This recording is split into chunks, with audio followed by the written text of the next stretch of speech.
it's a condition of trading with China to recognise the one China policy, but at the same time we're entitled to have and do have cultural links, economic links, trade links and so on with Taiwan. Hello and welcome to Perspectives with Neilo. I'm your host, Neilo Sullivan. If this is your first time joining us on the podcast, we cover a range of topics, from news and politics to sport, culture and technology. And you can find out more on our blog at pwneilo.com or follow us wherever you get your podcasts. Elections for Seanad Éireann, or the Senate of Ireland, have recently concluded at the beginning of February. And during our visit to the Holiday World Show in Dublin on January 26th, we met up with Senator Gerry Horkan of Fianna Fáil, who was up for re-election. We spoke to him about his re-election manifesto, his visit to Taiwan back in July, and his response to the reported criticism of that visit by the Chinese ambassador to Ireland.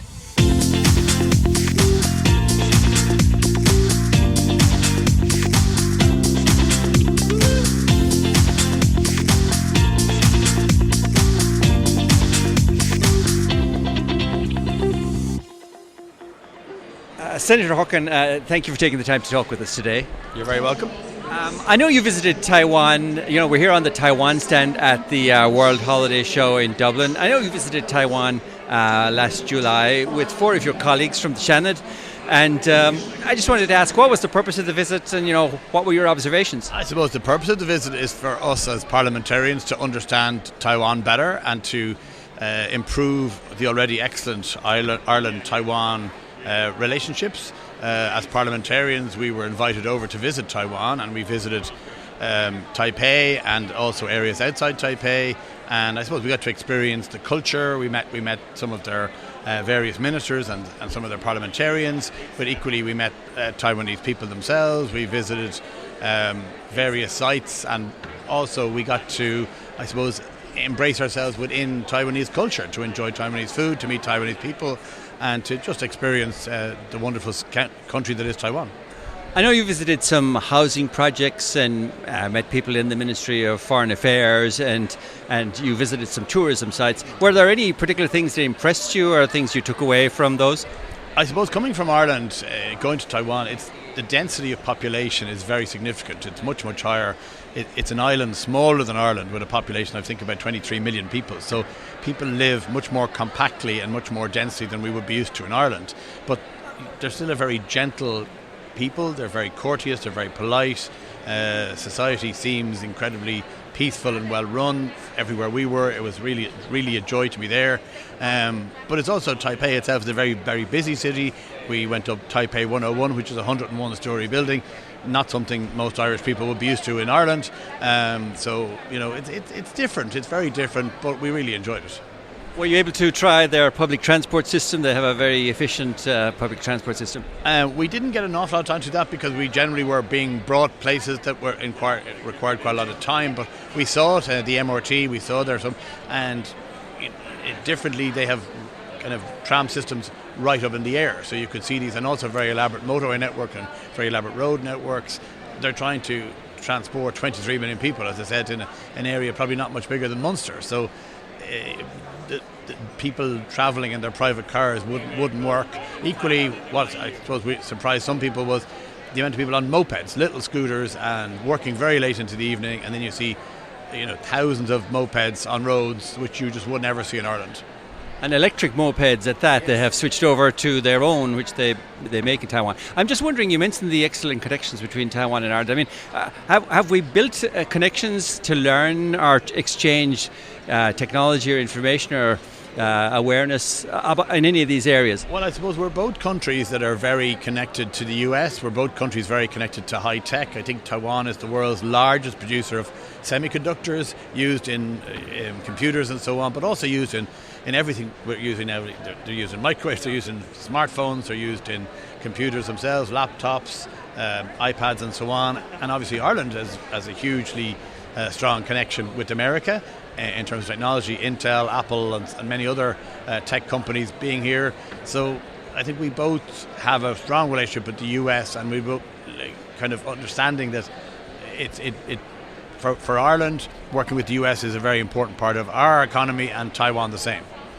I know we don't have diplomatic relations with Taiwan, but I presume there is trade, of course, trade exchange, cultural exchange. How has that been going? Well, there certainly is, and I know there's been quite an improvement in both trade and services between Ireland and Taiwan. Parliamentarians certainly have been to Taiwan over many, many years, going right back, as far as I know, to the 70s and the 80s, when Irish parliamentarians would have visited Taiwan and experienced their culture and so on. There are not diplomatic relations, but there are very much cultural relations, economic relations, friendship ties that do exist between our Irish society and Taiwanese society. And indeed, there are many Taiwanese people living in Ireland, often married to Irish people, and they've established roots here. And indeed, many Irish people living there. There are Irish pubs in Taipei. There are Irish people running businesses in Taipei. In fact, there are Irish people running Mandarin language schools in Taipei, which is slightly surprising that we have Irish people running language schools teaching people Mandarin in Taipei. You mentioned the trade there, and Taiwan is known for its expertise in semiconductor manufacturing, number one in the world. I think they play a huge part in the supply chain when it comes to AI technology. Unfortunately, though, when it comes to trade, Ireland doesn't have a trade office in Taiwan. We used to have, but unlike 15 of our other EU neighbours who have trade offices there. In fact, the EU has a trade office there and encourages trade with Taiwan. Ireland doesn't. What's going on with that? Well, we actually visited the EU trade office when we were there, and we were discussing the fact that, when there are boots on the ground, it does make a difference. I think at the time when the Taiwan office was closed, it was at the same time as the global financial crisis, where a lot of offices around the world were closed, and this one hasn't been reopened. But when we came back from Taiwan, myself and other members of the delegation met with Peter Burke, the Minister for Trade, and we were discussing the opportunities that are there between Taiwan, and whether it's nowadays with things like working from home and so on, that the physical trade office isn't as important as it might have been in 70 days, but yet it is important. And I think we were talking to Minister Burke about the idea that the IDA would, and Enterprise Ireland would, have a base there, a kind of like Ireland's doing in other places, an Ireland House, where you could have cultural links plus trade links plus diplomatic, or not diplomatic in the traditional sense, but an office where people visiting Taiwan have an ability to contact Ireland, because there's certainly an opportunity for Taiwanese people to visit Ireland as much as there is for Taiwanese people or Irish people to visit Taiwan. Yeah, we mentioned those 15 other EU states that have physical trade offices there. I've been to Taiwan, I spoke to them. The reason they have those trade offices there, they tell me, is because of that they want to partner with the semiconductor industries in Taiwan. They want to partner with the green technology, with the offshore wind energy and technology expertise that's there. That's why they have the physical presence there. And we see some of them benefit from that. For example, Germany, a few years ago, announced that new TSMC manufacturing plant in Dresden. We see others as well, many other projects. As you said, there's a lot of remote work nowadays, but there's no substitute, surely, for being present on the ground. That's why we were there, to experience the culture, to visit Taiwanese business, to meet Taiwanese people. There's no replacement for that. We're here at the Holiday World Fair. You can look at a lot of stuff online, but seeing it is always better. I do think there's an opportunity for Ireland to consider reopening a presence there, and I would be very encouraging of that. But I think it's also reasonable to point out that we're a much, much smaller country and economy than Germany. I think Germany is the largest economy in Europe by a fair margin, and it having a presence there and us not having a presence there, not totally comparable. Yeah, you could compare a lot of other things. We did have the trade office there before, so obviously we thought there was a good reason for it then. But if you look at like Australia, which is 25 million people, we have 3 offices there, I believe, between IDA, Enterprise Ireland, and embassies and so on, but nothing in Taiwan where all the technology is. I'm just curious, what is holding the government back on this? You'd have to talk to the minister about that, because I'm not in. But you talk to the minister. I would have a feeling that, I suppose, where we have had trade offices in the past tend to be in countries where a lot of Irish people and links are. I think it's between 15 and 20% of the Australian population has Irish heritage. I think it's fairly certain that we couldn't have that percentage in Taiwan. So there's a much stronger bond, I suppose, between all of those English-speaking countries. We have a large diaspora in Ireland, in New Zealand, in Australia, in Canada, in America, in Britain. we do, I think, these figures are few years old now. We were doing, I think, about 600 million a year with Taiwan. We were doing about 1.2 billion a week with the UK. Taiwan, there's a huge market there, relatively speaking, but you'll always trade with your nearest neighbours to a greater extent than you trade with further. Even Taiwan and China have their own issues to deal with, but they're still very big trading partners because they're beside each other, as we are with Britain. Even though we don't always have perfect relations in the past with our nearest neighbour, we'd still be one of their biggest trading partners, and they're one of our biggest trading partners. But all those countries where we have large trade, we do have a physical presence at the same time. So, I mean, you could argue it either way, right? Yeah, and I think it's probably fair to say that the offices we have in Japan or Korea or China would all be, they would be cognizant of what's happening in Taiwan and supportive of businesses trying to trade with Taiwan, both from Ireland to there and equally from Taiwan businesses trying to come to Ireland. You mentioned the Taiwan-China tensions, and we talked earlier about your visit to Taiwan in July, and the Irish Times reported that the Chinese ambassador phoned the Interparliamentary Unit of the Oireachtas to complain about your visit and highlight his country's one China policy. What was your response to that? Well, to be honest, we never heard anything about it. I mean, we don't know whether that report was actually true. I mean, I'm not saying it wasn't true, but we never got a phone call from Interparliamentary telling us or asking us what we were doing or anything about it. At the time, I said it's my ambition to have good relations with China, but also have good relations with Taiwan. And I'm not trying to have one at the expense of the other. I think China is a very important country for us to deal with, and we're supportive of trade links there. But equally, we're happy to go and visit Taiwan. And Ireland recognises the one China policy. In fact, one of our ministers says it's a condition of trading with China to recognise the one China policy. But at the same time, we're entitled to have and do have cultural links, economic links, trade links, and so on with Taiwan.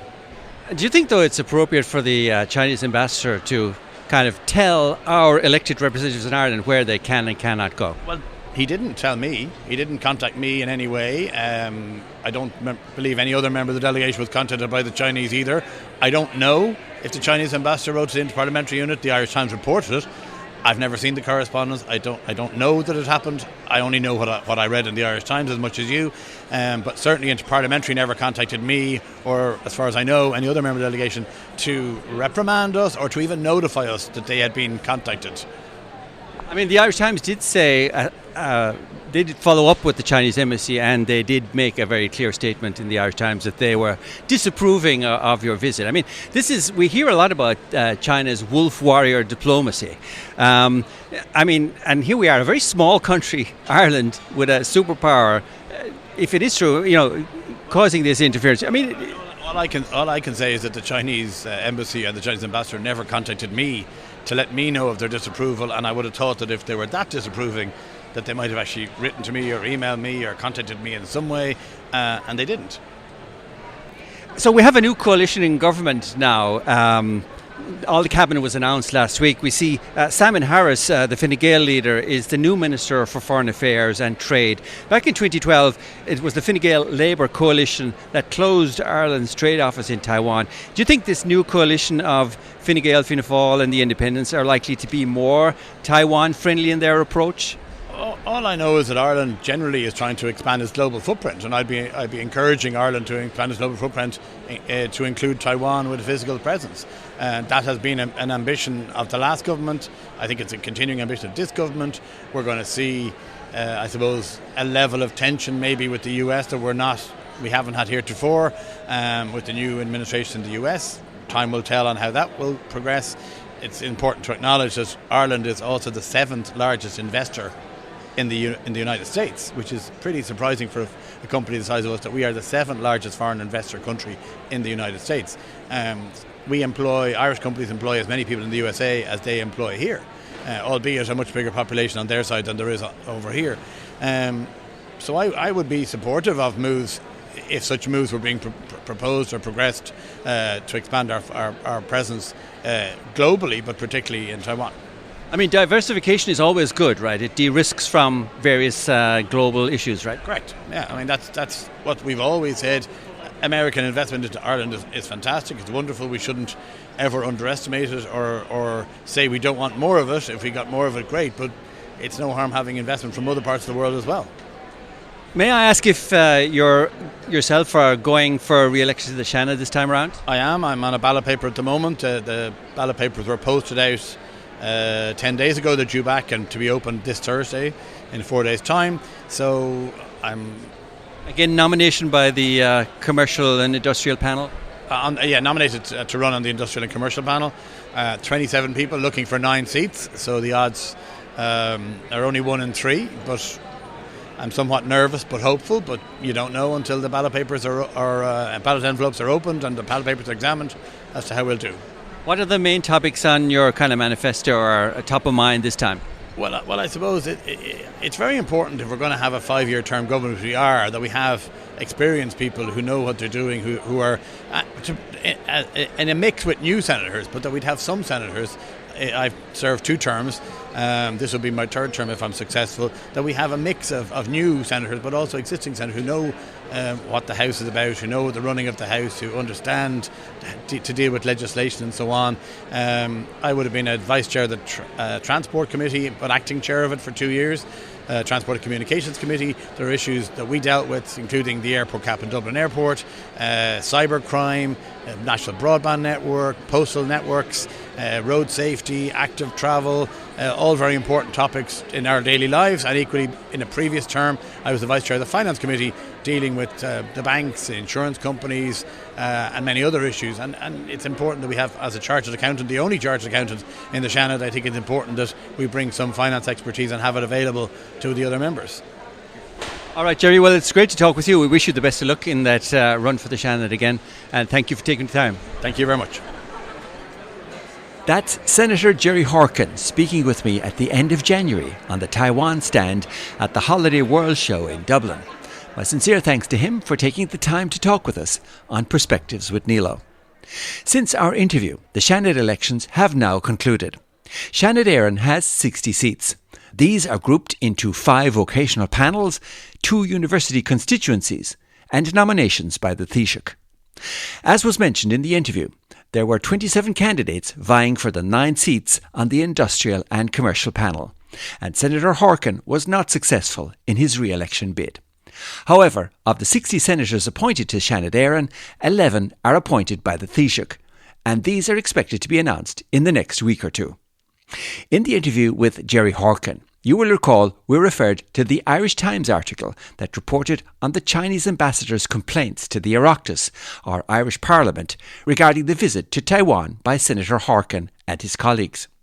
The article also mentioned how in 2018, the then Ceann Comhairle, or Speaker of the House, Sean O'Farrell, wrote to Oireachtas members to remind them of what he called the current position with regard to Taiwan. In his letter, he said that, quote, active engagement between members of the Oireachtas and Taiwan can damage the relations between Ireland and China and is in conflict with the long-standing One China policy. As Ceann Comhairle, I have no intention of telling Oireachtas members who they, as elected public representatives, can meet or what functions they can attend. That would never be my wish. However, I am aware that there continues to be engagement between some Oireachtas members and the Taiwanese authorities. This can cause serious offence and grave concern to our Chinese friends, and has the potential to cause serious damage to Ireland's developing relationship with China, as well as being a danger to Ireland's national interest. End quote. Sean O'Farrell's letter was criticised by many, including Senator Michael McDowell, who described it as deeply unfortunate and deeply regrettable. And while Sean O'Farrell has led Oireachtas delegations to China in the past, he would seem to be a little out of touch with Irish public opinion on China. In a 2021 Ireland Thinks poll carried out on behalf of the Journal, around 84% of people in Ireland said they either distrust or strongly distrust the Chinese government.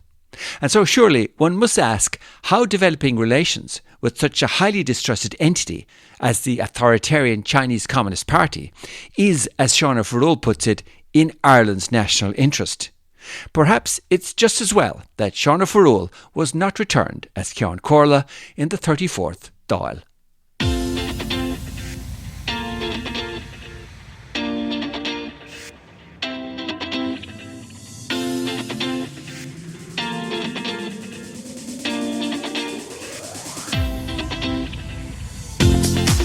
If you'd like to find out more about this and any of the topics discussed in this episode, we've placed information and links in the Dive Deeper section of our blog, which you can find at pwneilo.com. We've also included a link to our past interviews with members of the various EU trade offices in Taiwan if you'd like to check that out. We hope you've enjoyed this episode, and we'd really appreciate a like, share or follow on your favourite podcast app, and thanks in advance for your support. But that's where we leave it for now. Thank you for listening, and until the next time, Slán agus beannacht.